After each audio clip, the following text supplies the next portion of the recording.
உச்சநீதிமன்றத்தோடு மோதுகிறார் குடியரசு துணைத் தலைவர் அப்படின்ற விஷயங்கள் இன்றைய திமுக பொதுக்குழுவில் குற்றச்சாட்டாக முன்வைக்கப்பட்டு தீர்மானம் நிறைவேற்றப்பட்டிருக்கிறது. குறிப்பாக ஆளுநர் தொடர்பான வழக்கில் உச்சநீதிமன்றம் வழங்கிய தீர்ப்புக்கு குடியரசு துணைத் தலைவர் ஜெகதீப் தன்கர் எதிர்ப்பு தெரிவித்தார். அதை சுட்டிக்காட்டியும் இந்த தீர்மானம் இடம்பெற்றிருக்கிறது. மேலும் பல தீர்மானம் கழக புதிய உறுப்பினர் சேர்ப்பு திட்டம், எல்லாருக்கும் எல்லாம் எனும் திராவிட மாடல் ஆட்சியின் திட்டங்கள் அனைத்தும் சிறப்பாக செயல்படுத்தப்பட்டு வருவதால் ஒவ்வொரு வீட்டிலும் ஒருவராவது ஏதேனும் ஒரு திட்டத்தில் பயனாளியாக உள்ளனர்.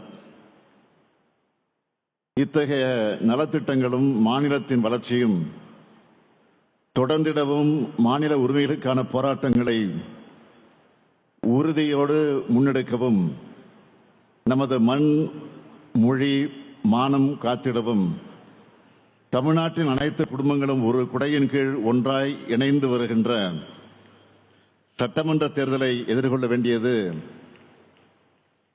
காலத்தின் கட்டாயமாக உள்ளது.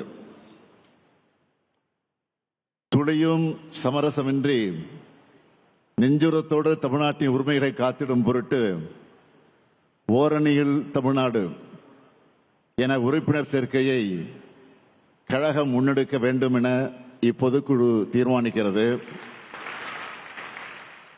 கழகத்தின் சார்பில் ஏற்கனவே அமைக்கப்பட்டுள்ள பூத் கமிட்டிகள் மூலம் ஒவ்வொரு வாக்குச்சாவடிகளிலும் குறைந்தபட்சம் 30% வாக்காளர்களை கழகத்தின் உறுப்பினராக இணைத்திட இலக்கு நிர்ணயிக்கப்படுகிறது.